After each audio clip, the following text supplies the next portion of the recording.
Senhoras e senhores, bom dia! Sejam muito bem-vindos e bem-vindas ao segundo dia de atividades do terceiro Seminário Nacional de Vigilância em Saúde Ambiental. Lembrando que este é um evento realizado pelo Ministério da Saúde por meio da Coordenação Geral da Secretaria de Vigilância em Saúde Ambiental. No dia de hoje, traremos reflexões sobre o que queríamos e precisávamos para a vigilância em saúde ambiental. E o que fizemos? Até onde chegamos? Já somos mais de 3.100 inscritos neste maior evento de vigilância em saúde ambiental da história.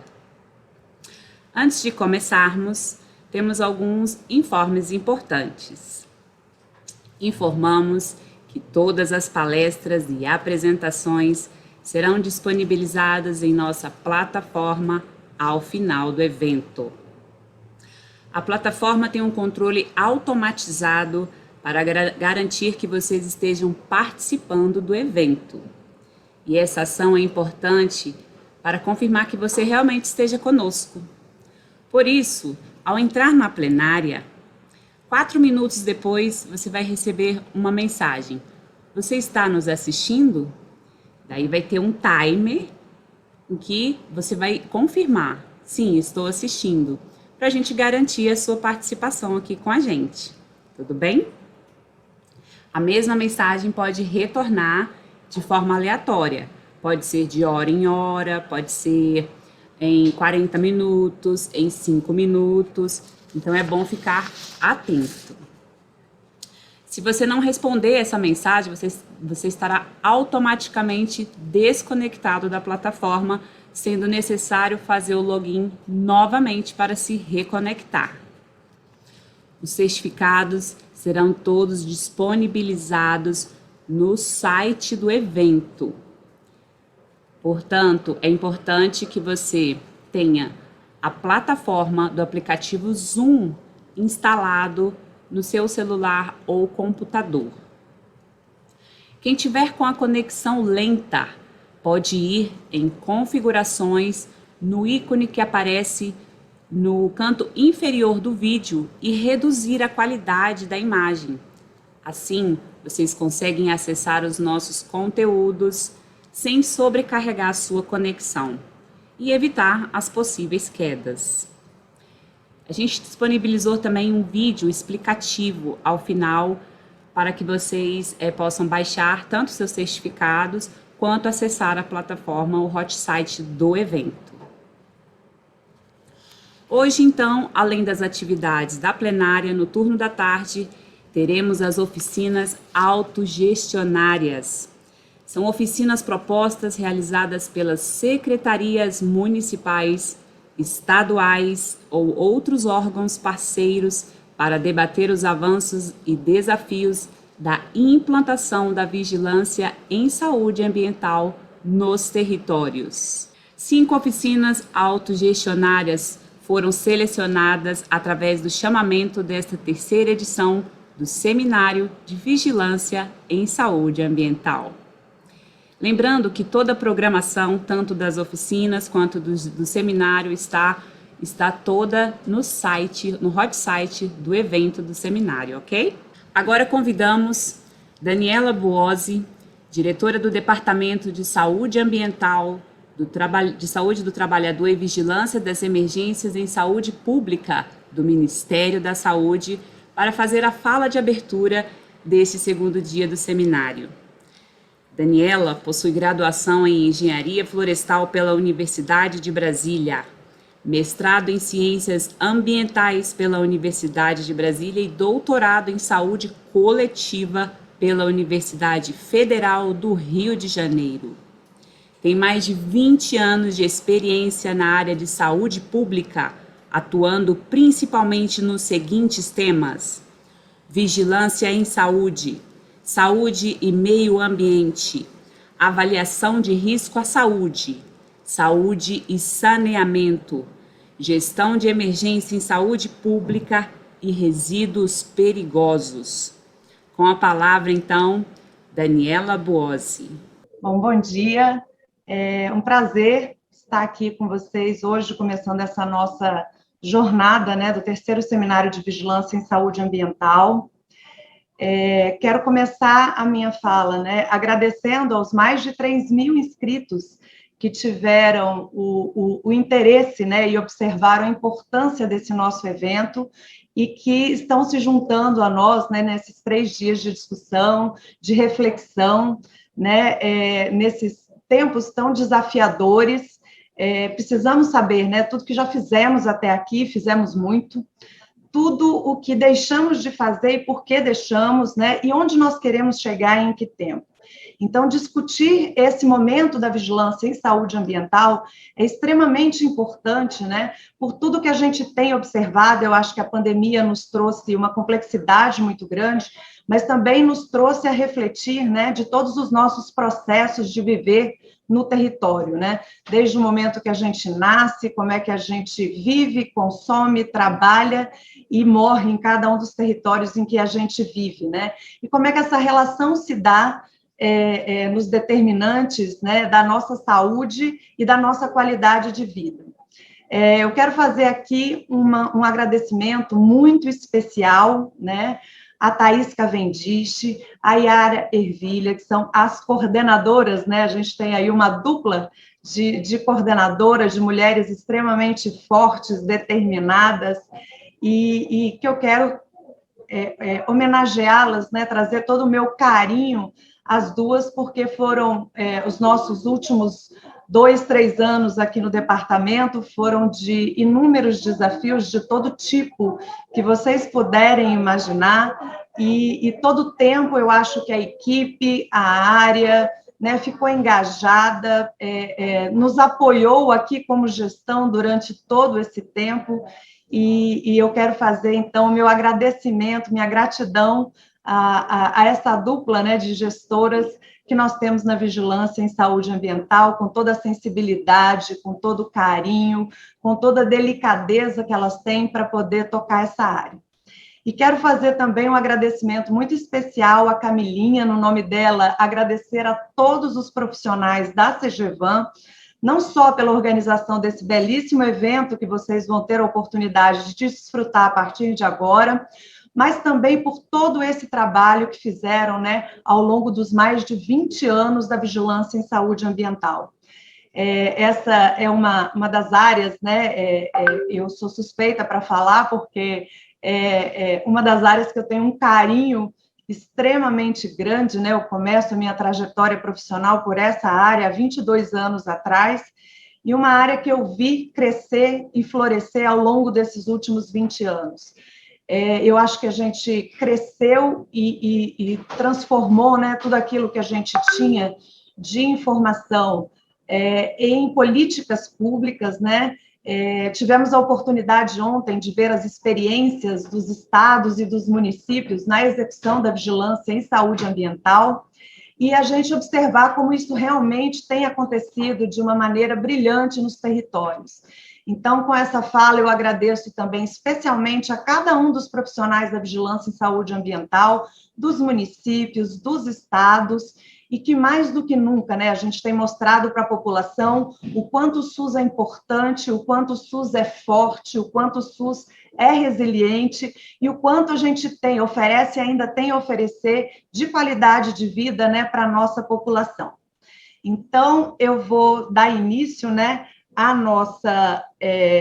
ao nosso evento e vou ter o prazer de dividir essa primeira mesa, né, com o Rômulo. O Rômulo Paes de Souza, ele é médico, PhD em epidemiologia pela London School, pesquisador da Fiocruz Minas, onde coordena o grupo de pesquisa em políticas de saúde e proteção social. É vice-presidente da Associação Brasileira de Saúde Coletiva, nossa querida Abrasco, né, tão importante nesses momentos, né, em que a ciência tem sido discutida fortemente. Um pesquisador honorário do Instituto de Estudos de Desenvolvimento da Universidade de Sussex, no Reino Unido, consultor sênior em proteção social do Programa das Nações Unidas para o Desenvolvimento, PNUD, e foi diretor do Centro Mundial do PNUD para o Desenvolvimento Sustentável. Nós vamos ouvi-lo, então, e depois nós vamos bater um papo, eu e Rômulo, né, sobre todas essas questões que permeiam o desenvolvimento sustentável, mas, em especial, focando aí nesses determinantes, né, sociais que interferem na nossa qualidade de vida, né, no nosso viver em sociedade, no território. Rômulo, obrigada por ter aceito o nosso convite, é uma honra estar aqui com você, e já te passo imediatamente a palavra. Muito obrigado, Daniela. É um prazer estar com você. Eu queria cumprimentar a todas e todos. Também gostaria de agradecer o convite que Juliana Rulli me fez para participar deste importante evento. Eu gostaria de compartilhar minha tela para que vocês pudessem ir acompanhando, digamos assim, o fluir desta narrativa sobre a minha reflexão sobre os tempos atuais e o que isso implica numa revisão do conceito de saúde interligado com as dimensões social e ambiental. Vejam que nós não podemos falar de nenhum evento de saúde hoje se nós não falarmos da pandemia, não iniciarmos a nossa reflexão a partir da pandemia. Existe um conceito na antropologia que eu acho muito interessante, que chama-se fato social total, quando nós temos um fenômeno cultural que ele impacta a vida das pessoas de uma maneira absoluta, em todas as dimensões. Então, de uma certa forma, a importância da pandemia na nossa vida, pela sua dimensão ambiental, pela sua dimensão social, pela sua dimensão econômica, é tão grande, tão presente, que ela quase, digamos assim, podemos nos servir deste conceito do Michel-Eliade para pensarmos também este fenômeno, ou este conjunto de fenômenos. Então eu queria rapidamente caracterizar a pandemia e o que ela ensina para nós, para poder fazer a minha reflexão sobre os determinantes socioambientais. Bem, nós estamos há quase 2 anos, 1 ano e 10 meses, para sermos mais precisos, quando se estima que o vírus saltou a barreira de espécie e infectou a primeira pessoa na China, em Wuhan. Então, mais ou menos 10 meses, nós temos estimados mais de 232 milhões de pessoas acometidas pela doença em todo o planeta e mais de 4,76 milhões de óbitos. E no Brasil, muito próximo dos 600 mil. Então, nós temos, portanto, um fenômeno sanitário, um conjunto de fenômenos sanitários de alto impacto no planeta. Nós somos já, nós e outros que compartilham deste tempo, gerações Covid. É tão importante, tão impactante este acontecimento para nós, que nós guardaremos isso e, de uma certa forma, transmitiremos também para gerações sucessivas esta experiência, né? Muita gente fala da gripe espanhola, o quanto tempo isso perdurou no imaginário coletivo como um fenômeno brutal que foi responsável por muitas mortes e muitas formas graves da doença também no mundo. Uma outra pandemia de grande impacto. Bom, no ponto que nós estamos agora, o mais provável é que esta pandemia se converterá numa grande endemia. Então, trata-se, portanto, de aprender a conviver, como lidar com o vírus, se nós tivermos a competência de controlar a sua transmissão. Ele caminhará para se comportar a doença como uma doença sazonal, muito semelhante a, por exemplo, a influenza. Esta é uma expectativa, embora nós tenhamos muitas incertezas, por vários aspectos que estão ligados à desigualdade no acesso da vacina, nesse momento, e o surgimento de novas variantes mais infecciosas e variantes talvez até com maior letalidade. Então, estamos sobre esse risco, portanto, a nossa estratégia ela precisa considerar esta grande incerteza. Eu sei que as pessoas estão desesperadas, e nós vemos isso todos os dias, pelas certezas. Gostaríamos de ter certeza em relação a imunogenicidade da vacina, gostaríamos de ter certeza sobre o retorno às aulas e sem a possibilidade de virmos a suspendê-las, que aliás acaba de acontecer em algumas universidades americanas, tiveram que suspender novamente as aulas presenciais. A certeza de que quando a pandemia vai acabar, alguns países chegaram a marcar cerimônias de encerramento da pandemia só para terem frustradas essas expectativas um pouco adiante. Então ainda vivemos num contexto de incerteza, mas temos expectativas de que já tenhamos iniciado essa transição. A pandemia, ela fala muito mais sobre o nosso modo de vida do que os atributos específicos do vírus. Vejam, ela não é mais... a infectividade do vírus não é maior do que muitos outros que nós conhecemos. Também não é a sua letalidade. O que marca especificamente foi a velocidade com que esse vírus se espalhou e como ele penetrou rapidamente em todas as regiões do planeta. Eu vou voltar a este assunto logo em seguida, no próximo slide, mas esse é um ponto importante, porque mostra o quanto o nosso modo de vida nos vulnerabiliza para determinados riscos. E neste caso, uma doença infecciosa respiratória pôde rapidamente se espalhar no mundo e há 1 ano e 10 meses deste salto de espécie, nós temos, portanto, uma pandemia nessa magnitude.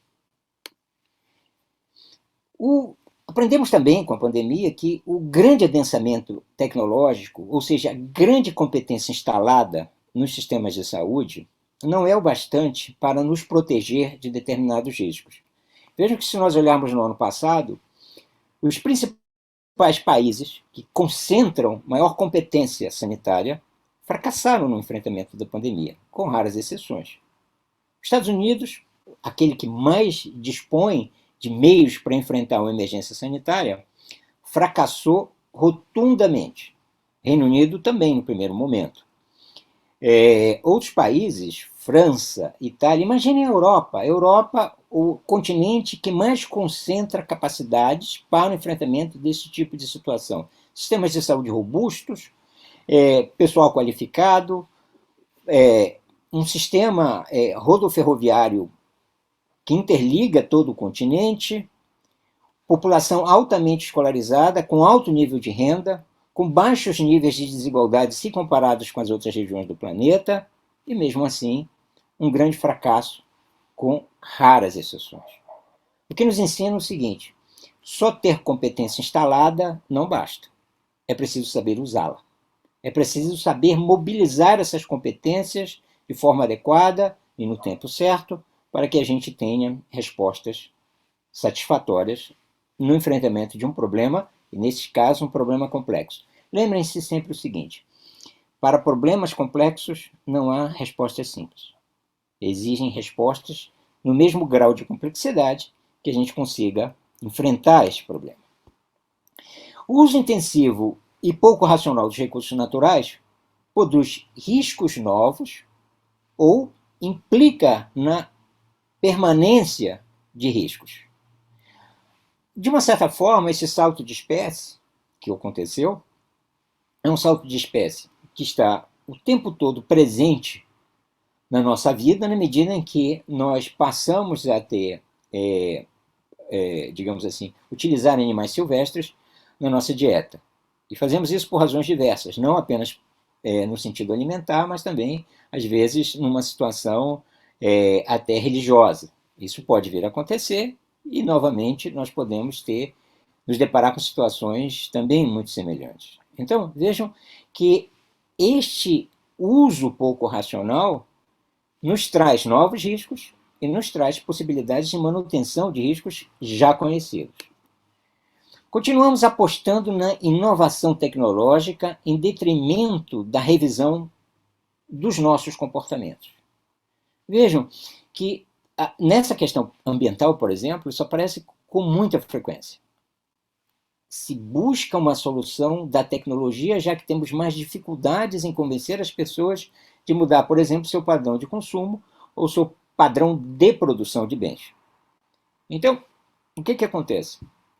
Esperamos que a tecnologia apresente uma solução. Isso se repetiu agora na pandemia. Fracassamos muito dramaticamente na adoção de medidas não farmacológicas, isso no ano passado. Continuamos fracassando agora, mas a vacina veio, uma solução tecnológica, para apresentar uma alternativa de resolução do problema. Vejam que nos Estados Unidos, o próprio CDC chegou a recomendar que as pessoas parassem de usar máscaras, para se arrepender amargamente logo em seguida. Novamente, a aposta numa solução tecnológica, numa inovação tecnológica, e nesse sentido, a pandemia mudou a forma de produção de vacinas, tanto o tempo de produção, como também as próprias alternativas tecnológicas, e vai mudar ainda mais, porque existem várias vacinas em produção, o que é muito bom. De qualquer forma, sempre mais tecnologia para a resolução de problemas que poderiam ser mitigados se fizéssemos uma adoção de novos padrões comportamentais. Haverá legados importantes dessa pandemia. O primeiro legado de qualquer pandemia é o conhecimento. Nós aprendemos com o sofrimento, nós aprendemos com a dor, nós aprendemos com a tragédia. Existe uma pedagogia em cada tragédia, em cada fenômeno amplo nesse tipo. Até porque nós precisamos conhecer. O que se produziu de conhecimento sobre esta pandemia é uma coisa espetacular. E é uma coisa interessante porque ela também revela um outro aspecto. O quanto o deslocamento da atividade produtiva que transferiu para a Ásia a capacidade de produção de bens do planeta, em grande medida, também implicou numa transferência de competência técnico-científica. Grande parte do que se produziu, pelo menos no ano passado, sobre a pandemia, foi uma produção de autores chineses e num tipo de produção 100% chinesa na maioria das vezes. Então, sem depender dessa colaboração internacional com os grandes centros de produção científica, como acontece muito comum nesse tipo de pesquisa. Então, produziu-se muito conhecimento sobre a pandemia. Nós vamos precisar mudar a nossa governança global. Não é possível que nós passemos uma experiência desse tipo, com consequências tão danosas para várias gerações, sem que nós não alteremos a nossa forma de organizar a atenção à saúde no plano global. Então, isto é fundamental. Seria importante que fizéssemos isso também no plano nacional, estadual e municipal, mas aí nós vamos ter diferenças muito grandes. Notem que, no caso da gripe espanhola, 10 anos depois se cria o Ministério da Saúde, porque quando surge a gripe espanhola em 2018 e 2019, nós não tínhamos um Ministério da Saúde. Nós tínhamos um departamento de saúde pública dentro do Ministério do Interior.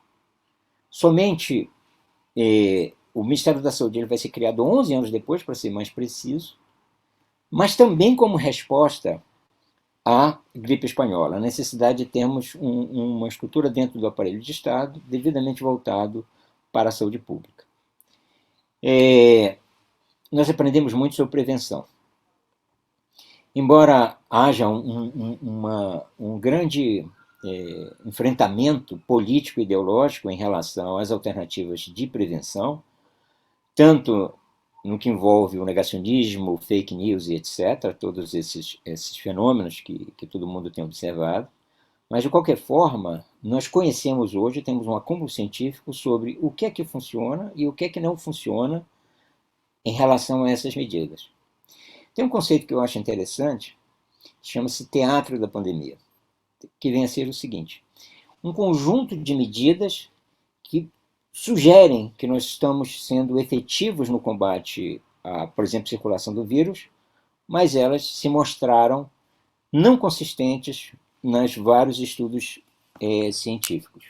Então, eu vou falar a vocês o seguinte: Na questão da prevenção, por exemplo, não só o que envolve, por exemplo, vacina, que é uma ação preventiva, mas também em relação a este aparato todo, na questão do distanciamento social, o tipo de máscara que é efetiva, o tipo de barreira que funciona e um conjunto de barreiras que não funcionam, que a gente foi aprendendo ao longo destes 2 anos, e também várias iniciativas no espaço público. Então, nós aprendemos muito sobre prevenção, embora, como eu disse a vocês, o enfrentamento político-ideológico em relação a cada uma dessas medidas, os interesses econômicos e mesmo sociais, e a própria instrumentalização disso no sentido político. Porque, vejam, um conjunto de medidas de prevenção, eles são muito desconfortáveis para a população em grande medida. Suspender a atividade laboral, suspender a atividade de lazer, interromper viagens, etc., isso acaba causando muito desconforto. E isso acaba sendo instrumentalizado no sentido político ou mesmo econômico. Muita gente fatura com a fake news. Tratamento. Nós temos aprendido também muito com tratamento e aprenderemos mais.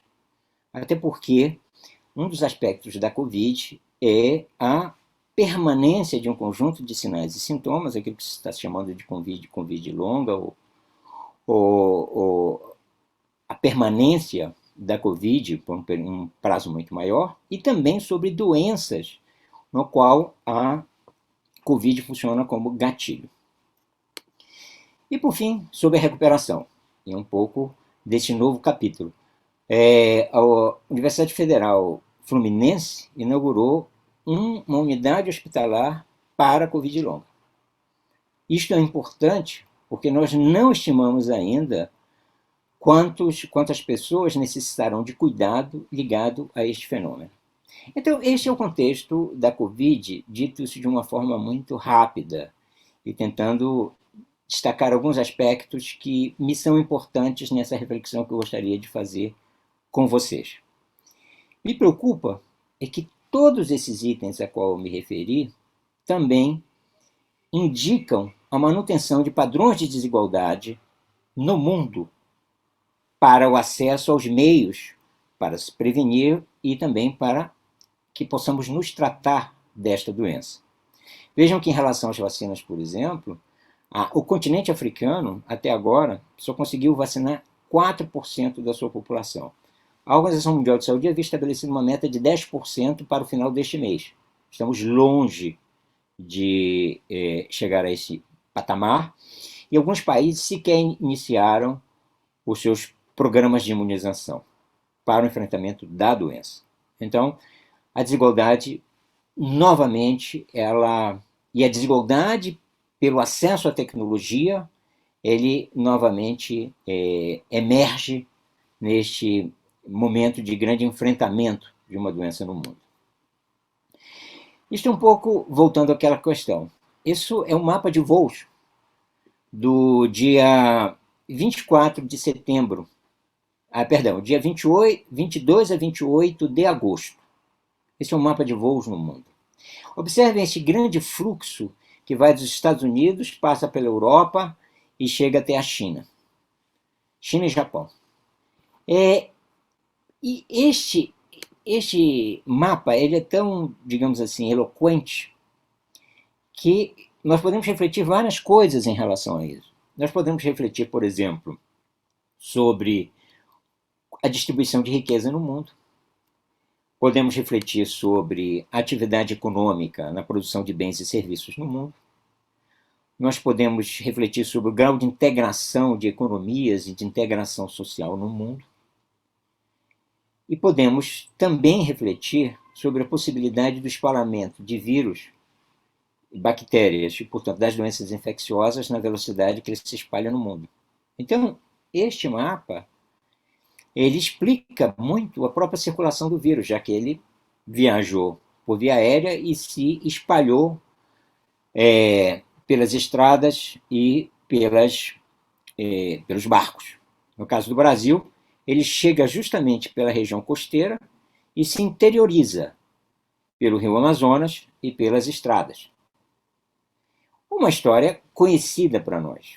A gripe espanhola, obviamente, não chegou por via aérea, chegou por barco, mas também se espalhou desse mesmo, digamos, seguiu esse mesmo circuito. Também em relação a outras doenças, H1N1 e outras patologias que tivemos uma experiência também mais recente do ponto de vista da pandemia. Muito bem.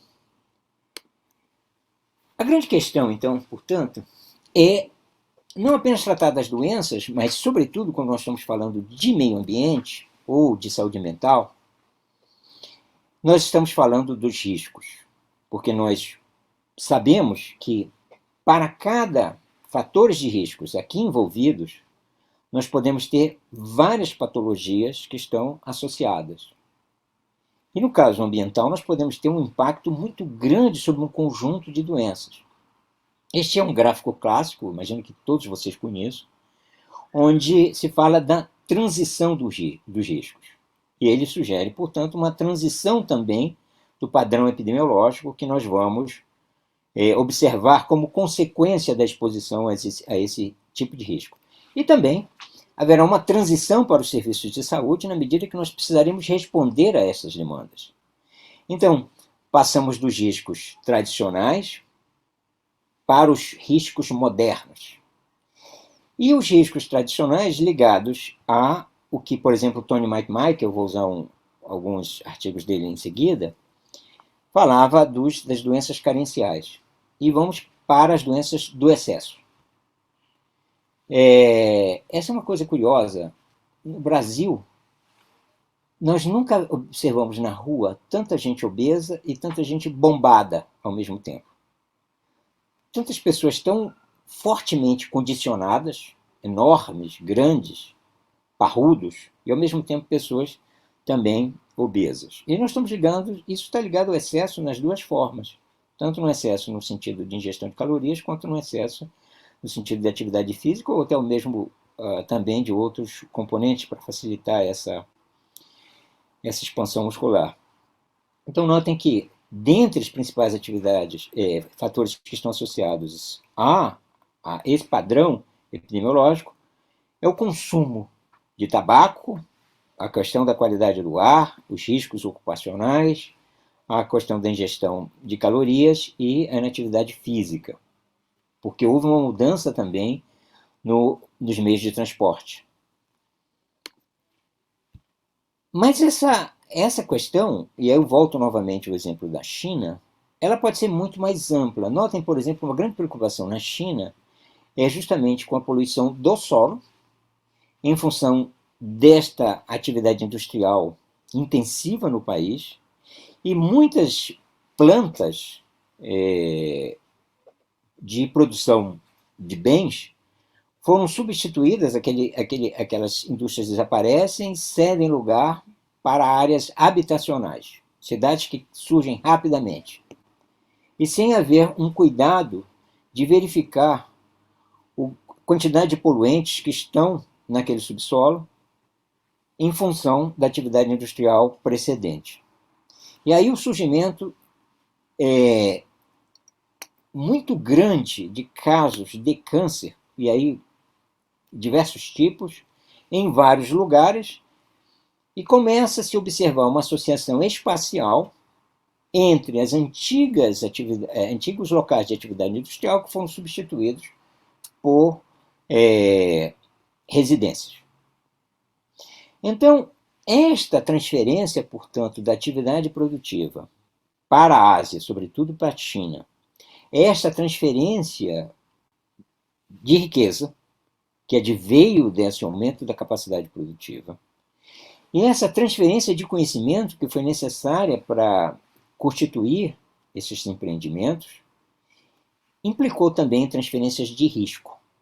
Então, parte desses riscos foram transferidos para a Ásia, porque a atividade industrial carrega, como todos sabemos muito bem, um conjunto de riscos que são muito danosos para a saúde. Notem que em modelos mais tradicionais, quando nós olhamos estes riscos e o seu impacto sobre a saúde da população, há uma grande preocupação em relação a temas, digamos assim, muito centrais, onde nós temos a questão digamos assim, da crise hídrica, do aumento de temperatura, do crescimento dos níveis de gás carbônico, aí ligados tanto à produção industrial como ao transporte, e temos um primeiro círculo, na verdade, de consequências, como a questão da qualidade da água, dos alimentos, a degradação ambiental, o calor aumentado, as alterações climáticas, a poluição do ar, e todos estes terão impacto sobre um conjunto de doenças, grande parte delas crônicas, mas não apenas as crônicas. Vamos ter também doenças infecto-contagiosas e também doenças ligadas à nutrição. E temos mais que isso. Neste modelo, como um modelo muito focado na saúde, as dimensões sociais e econômicas estão pouco valorizadas, embora estejam presentes, como ligadas à questão da migração, os conflitos civis e também aí as consequências do impacto sobre a saúde. Se nós olharmos um outro modelo, um modelo que busca trabalhar os vários riscos, e aqui este é um modelo feito anualmente pelo o Fórum Econômico Mundial. Ele consulta os 650 membros do Fórum sobre quais os principais riscos que eles elencam para a atividade econômica naquele ano. Notem que, em relação ao último relatório, que foi agora deste ano, nós vamos ter um número enorme de fatores ligados ao meio ambiente. O primeiro deles é justamente a falência da ação para a questão climática. Depois, nós vamos encontrar também, olhando à direita de vocês, lá em cima, nessa barra cinza, está o primeiro, o segundo, o terceiro, o quarto, o quinto.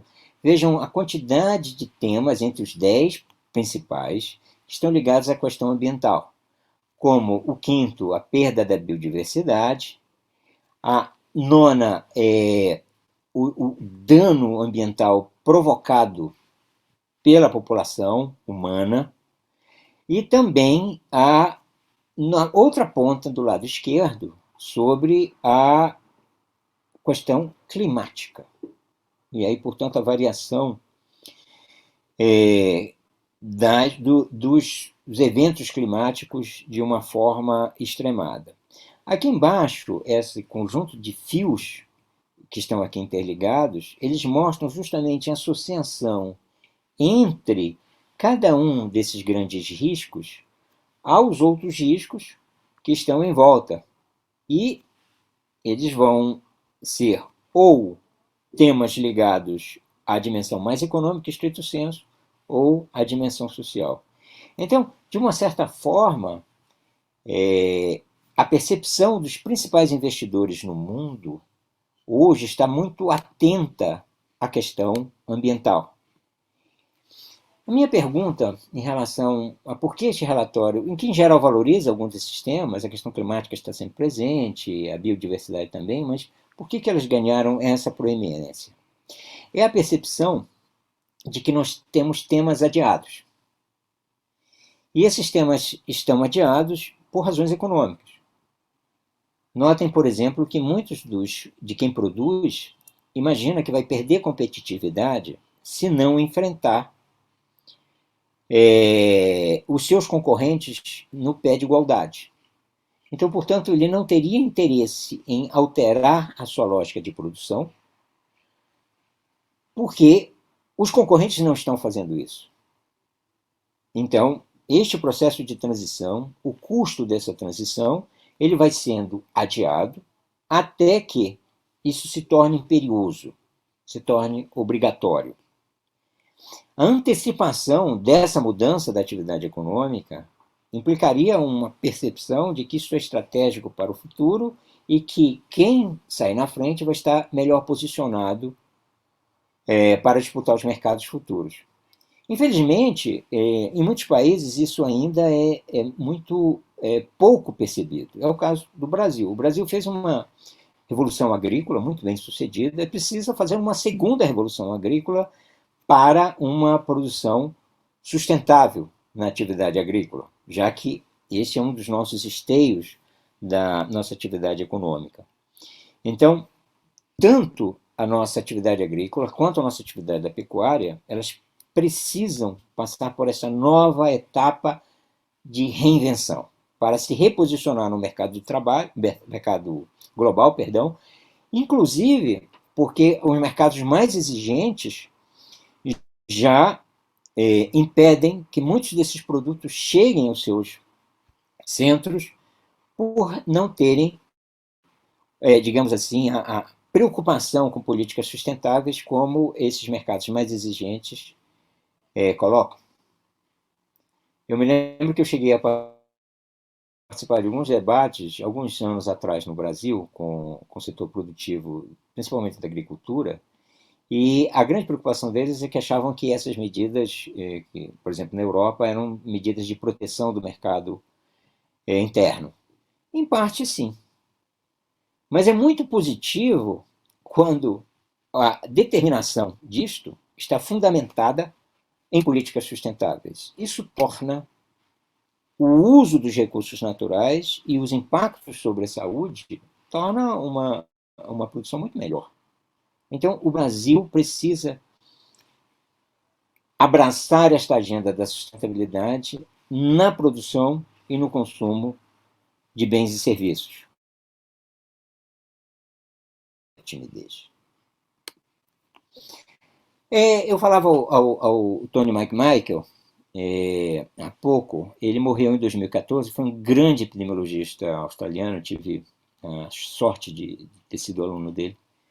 E o Tony, então, trazia uma preocupação.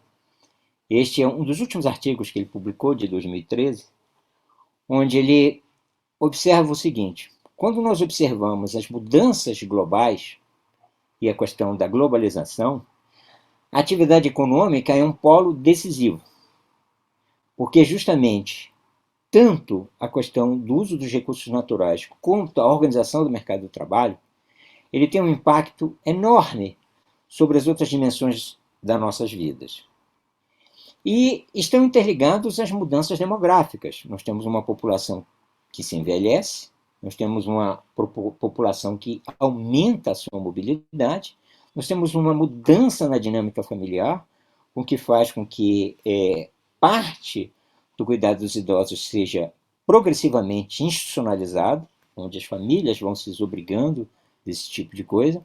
Nós ainda temos um crescimento populacional, embora, no geral, nós já vivenciamos várias situações de regressão demográfica em muitos países, e nós temos mudanças sociais importantes, ao nível da institucionalidade, da governança, dos códigos internacionais e da difusão cultural, que é muito intensa.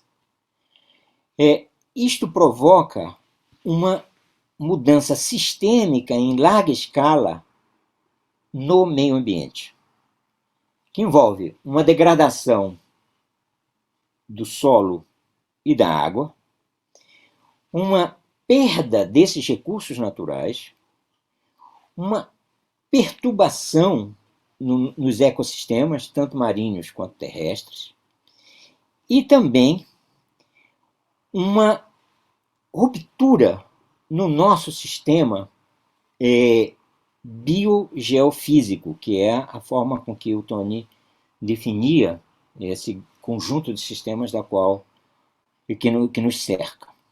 Bom, a consequência desse tipo de alteração é um impacto muito grande sobre a nossa saúde. Isso se dá porque essas alterações liberam riscos. Eu uso o verbo com cuidado, liberam, os riscos estão lá. Então nós temos, digamos assim, relações causais, ou mais primárias, mais diretas, onde nós temos, na verdade, mudanças, por exemplo, na temperatura, nas mudanças climáticas extremadas e também a poluição do ar, da água e do solo.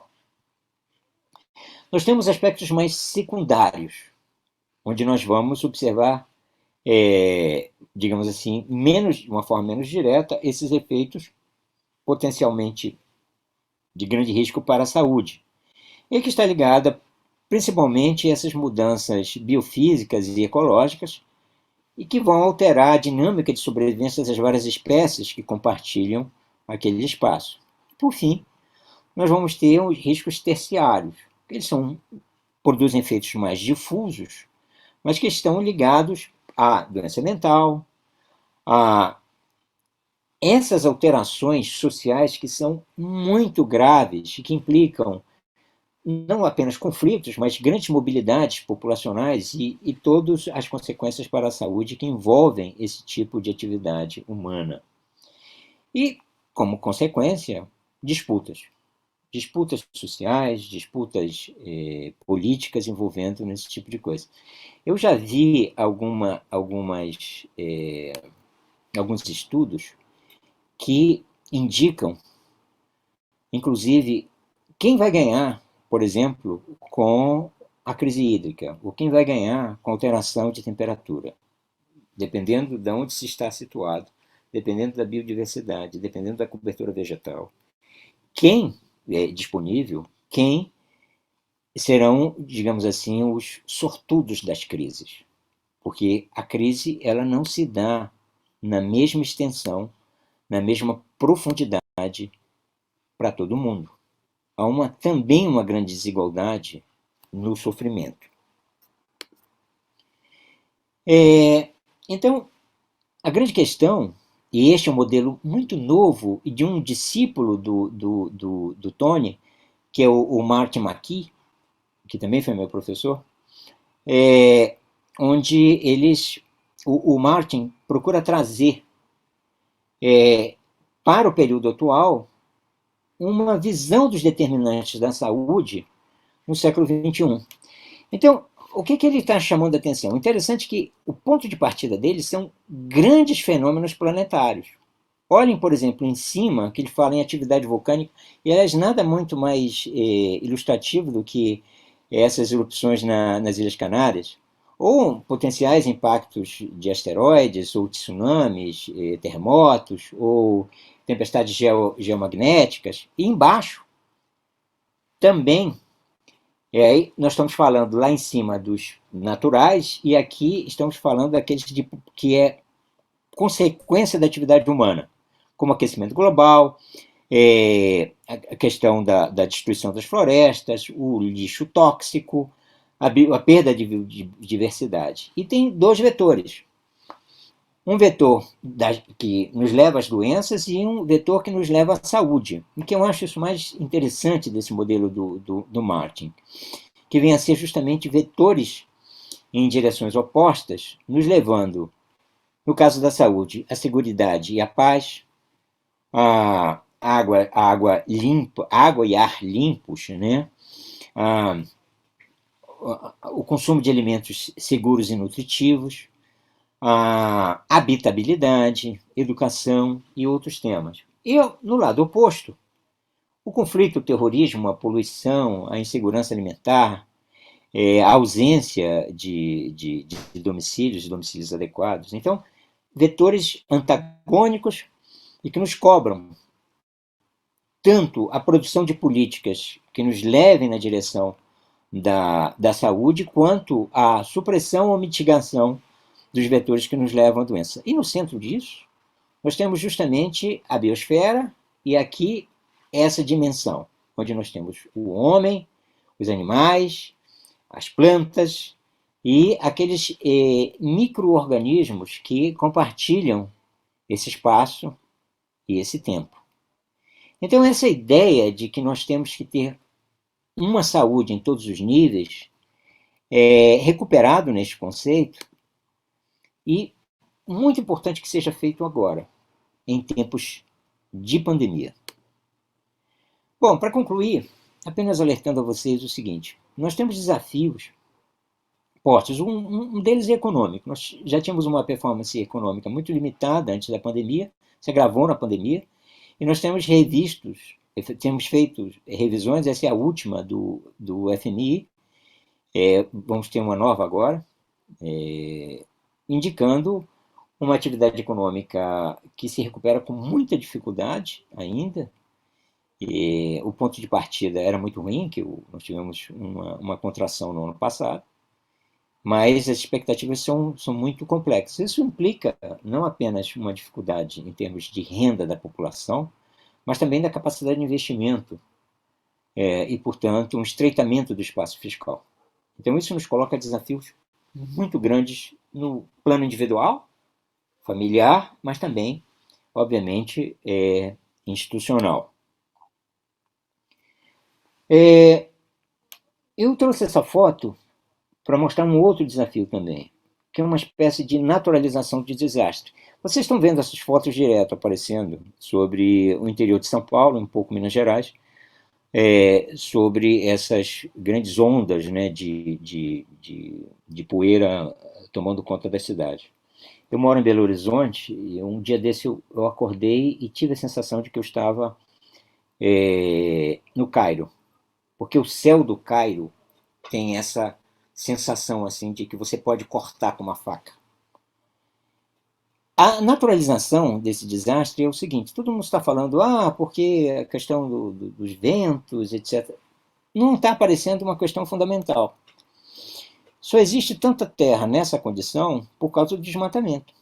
E a conversão, na verdade, do que outrora foi uma grande mata atlântica a solos utilizados para a agricultura, e muitos deles mal utilizados para a agricultura. Então, de repente, desaparece essa história de que esta é uma desgraça construída pelo uso pouco inteligente dos recursos naturais. Então, eu termino a vocês dizendo o seguinte: mas qual é o tempo das coisas desse tempo? O que nos cabe? Bom, primeiro nós precisamos rever as metas da Agenda 2030. Rever para cima, no sentido de sermos mais ambiciosos. Muito dessa discussão que tem acontecido e foi retomada agora na Assembleia Geral das Nações Unidas, as pessoas se queixam, olha, as metas são ambiciosas e os recursos públicos são escassos. Então, portanto, nós temos que rever para baixo. Na verdade, nós precisamos rever para cima na medida em que a pandemia alterou o fluxo de implementação de muitas políticas e nos colocou mais distantes das metas que nós estabelecemos para nós mesmos, no sentido global e em cada país. Então, nós vamos precisar de mais investimento. É tempo de reafirmar esse modelo teórico, que nós temos que abordar os problemas considerando a sua dimensão econômica, a sua dimensão social e a sua dimensão ambiental. É tempo de aumentar o investimento público em saúde. É tempo de aumentar a proteção social. As pessoas perderam emprego, há muitas microempresas quebraram, outras tantas surgiram, é bem verdade, mas há um déficit hoje muito grande em termos de pessoas sem emprego formal. Uma tendência que já estava colocada, que era da precarização do trabalho, se acirrou nesse período de pandemia. As pessoas perderam renda, e nós precisamos, então, protegê-las. E precisamos protegê-las tendo políticas específicas para isso. Nós precisamos rever essa lógica de produção e consumo. Essa nossa capacidade de produção de lixo, a nossa capacidade de produção de coisas de pouco uso, a nossa capacidade de produção em circunstâncias em que os recursos naturais são muitas vezes liquidados, precisa ser alterada. E é tempo de combater as desigualdades globais e nacionais, porque a pandemia evidenciou isso, está evidenciando mais agora. Na medida que nós temos uma solução tecnológica que tem apresentado resultados positivos no controle da pandemia, ainda que, obviamente, não tenha resolvido Mas estes diferenciais de acesso é injusto e é eticamente inaceitável. Então, nós precisamos também fazer esta rápida alteração. Então, para resumir, eu diria que nós precisamos rever o curso do nosso desenvolvimento e, de uma certa forma, tornar esse desenvolvimento sustentável. Muito obrigado. Obrigada, Rômulo. Estava aqui anotando algumas coisas. Primeiro, eu queria te agradecer grandemente por essa brilhante palestra, né? Assim, sensacional esse resgate que você faz de todos os processos, né? E desse processo de reflexão de onde estamos, né? O que aprendemos e se continuarmos nesse desaprendimento dos processos, aonde é que nós vamos parar, né? Na verdade, a gente teve uma oportunidade, né, desse processo de reflexão durante esses 2 últimos anos, praticamente, né? Tudo começa ali em dezembro de 2019, apesar de termos aí esse processo intensificado a partir de março de 2020, mas com as reflexões, né, científicas que a gente tem feito, pouco aprendemos ou ainda desaprendemos, né, alguns processos e tivemos certeza, né, do quão desiguais nós somos e o quanto fortalecemos essa desigualdade agora na pandemia.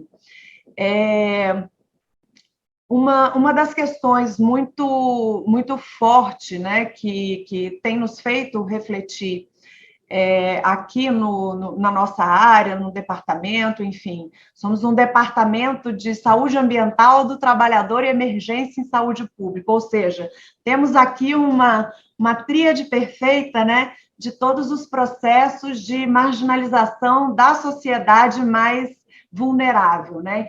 Então, temos trabalhado fortemente nessa questão do quanto o trabalho tem sido precarizado, do quanto as pessoas realmente têm sido desassistidas, né, na sua proteção social, nos 3 eixos da proteção social, tanto toda a questão previdenciária, a questão da assistência social propriamente dita, e também a questão de saúde, o quanto o SUS se mostrou grande e forte nesse processo da pandemia, mas o quanto também mostrou a dificuldade, o subfinanciamento, enfim, todos os processos pelos quais o SUS passa ao longo dos seus mais aí de 30 anos, né? E eu acho que para fortalecer o que você colocou, a gente está sendo mundialmente, né, para além da pandemia, desafiado na questão dos extremos climáticos, né? Então, entre o ano passado e esse ano, tivemos enchentes ocorrendo em países que não tinham essa ocorrência nas suas rotinas, né? Alemanha, enfim, alguns países na Europa. Tivemos uma onda de calor importante no Canadá, né? Que não vai ser diferente do que a gente vai experimentar em território nacional aí para os próximos meses, né? E somado a isso, no Brasil já uma crise hídrica importante, como se a questão do acesso à água tivesse apenas vinculado à questão de geração de energia, né? O que é um equívoco bastante importante, e para além disso, o que nos traz aí uma preocupação intensa, eu acho que você de uma maneira muito brilhante mostrou isso tudo para a gente, de que as soluções que têm sido dadas para a crise hídrica, né, revertida numa pseudo-crise energética, são soluções absolutamente arcaicas e que no Brasil já deveriam ter sido substituídas de forma de geração de energia com um extremo impacto ambiental, onde no Brasil poderíamos estar usando outras soluções, né?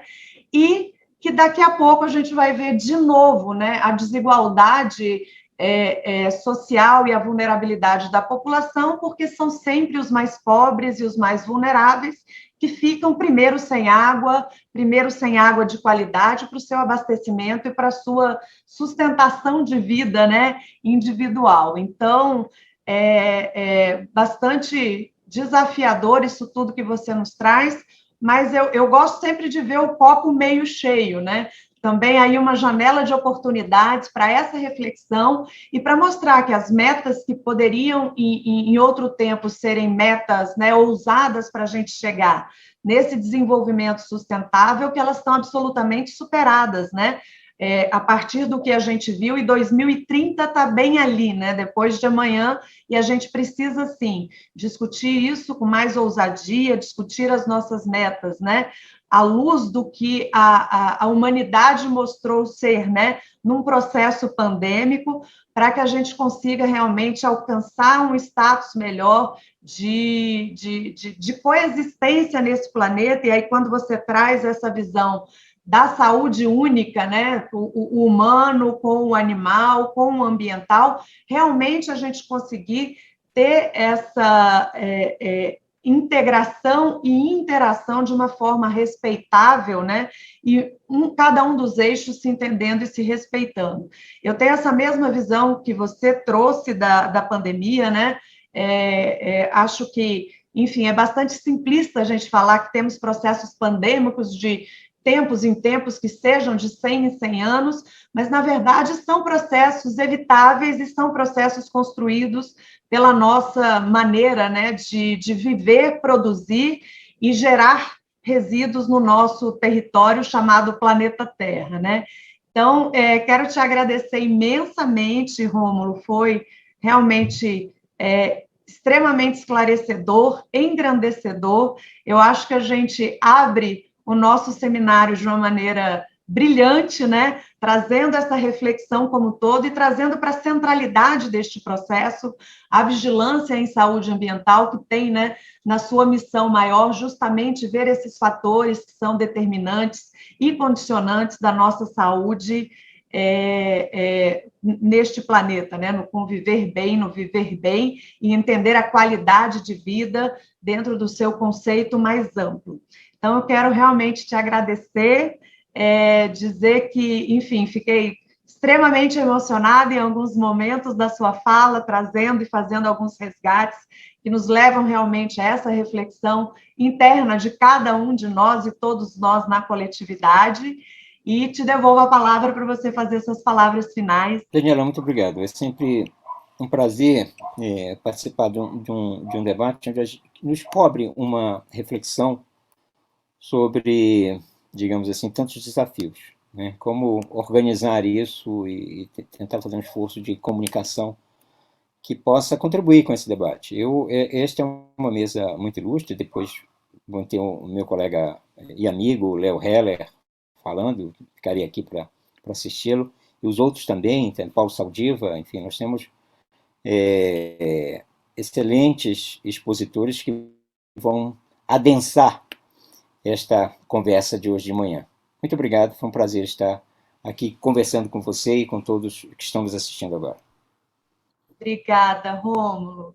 Um bom dia, uma boa semana para você e a todos, e com certeza a próxima mesa temos muito também o que aprender, o que apreender, né? Para além do ensino, aquilo que a gente vai guardar para as nossas reflexões, mas também ações do dia a dia, né? Léo, Paulo, enfim, temos aí Alonso, expositores sensacionais ao longo desses dias todos do seminário, que foi pensado aí, né, pela área com muito carinho, com muito zelo, para que a gente tivesse aí as melhores informações.